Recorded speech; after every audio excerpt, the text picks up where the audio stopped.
cảm thấy thật vui và nhiều hạnh phúc đồng hành với quý vị đến với kênh Bậu Kể Chuyện Ma hôm nay.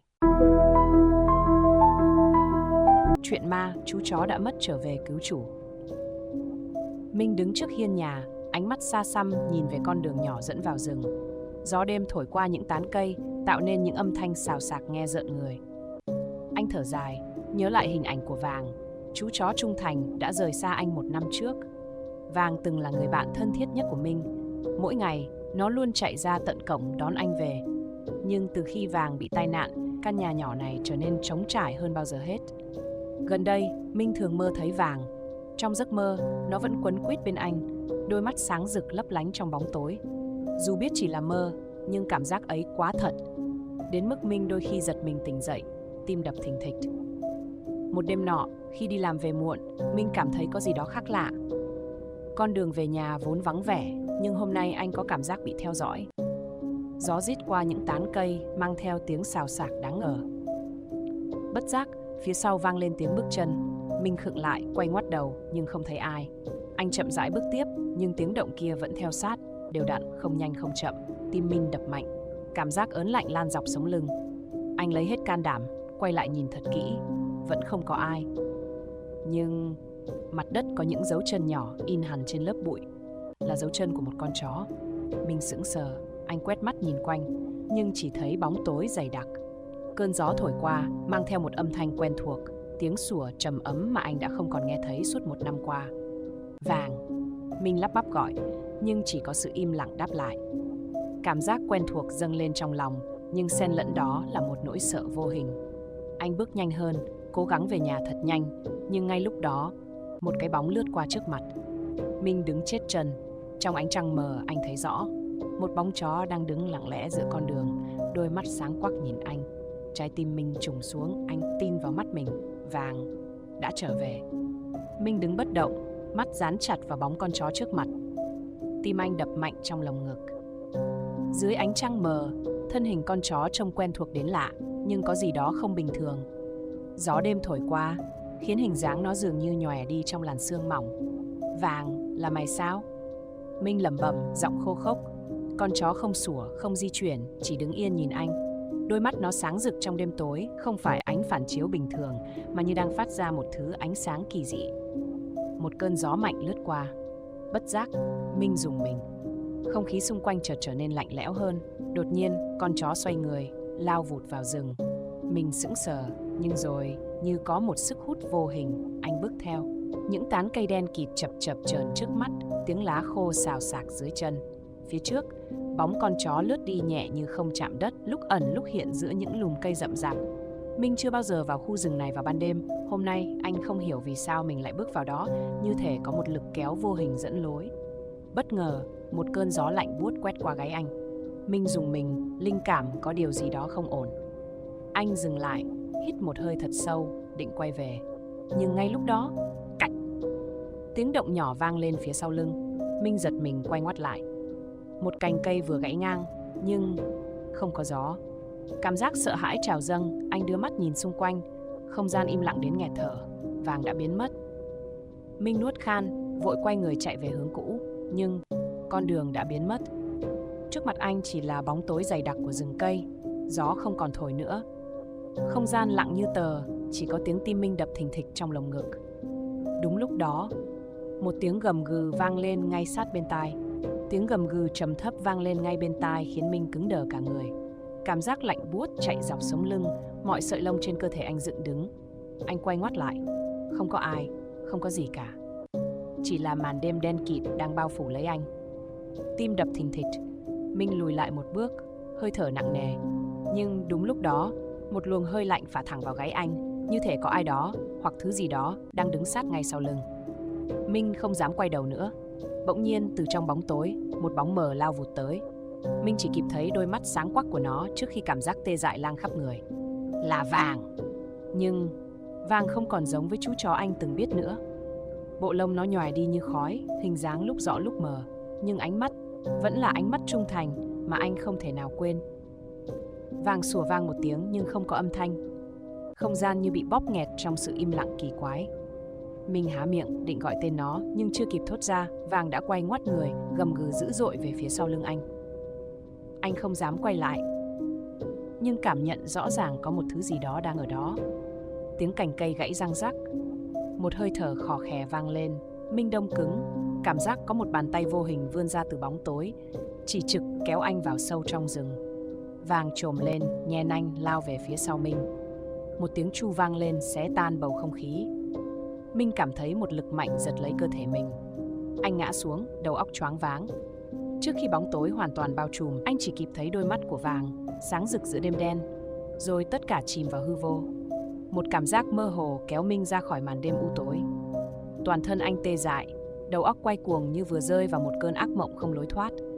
Anh chớp mắt, trước mặt là một màu trắng xám mờ ảo. Không còn rừng cây, không còn bóng tối, chỉ là một không gian lạnh lẽo, trống rỗng. Tim Minh đập mạnh. Mình đang ở đâu? Bỗng nhiên, từ phía xa, một tiếng sủa quen thuộc vang lên. Minh giật mình quay đầu. Vàng! Chú chó đứng cách anh không xa, đôi mắt vẫn sáng rực trong làn sương mù dày đặc. Nhưng lần này, Minh nhận ra điều gì đó rất lạ. Cơ thể Vàng không còn trong suốt như trước nữa, nó trông rõ ràng hơn, như thể đang dần lấy lại hình dáng thực sự. Nhưng có một thứ không thay đổi, nó đang cố bảo vệ anh. Minh hé môi định gọi tên nó, nhưng ngay lúc đó, một bàn tay lạnh lẽo chạm vào vai anh.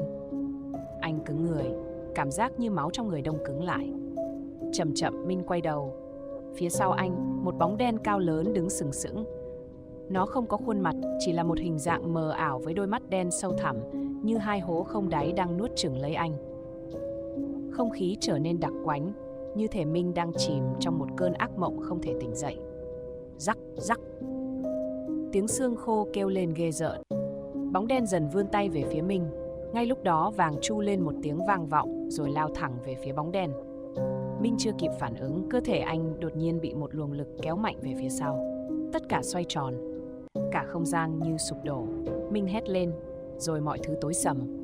Khi mở mắt ra, anh nhận ra mình đang nằm giữa con đường mòn dẫn về nhà. Trời vẫn tối, gió lạnh thổi qua, nhưng Vàng đã biến mất. Chỉ có những dấu chân chó in trên lớp bụi đất, dẫn về phía căn nhà nhỏ của anh.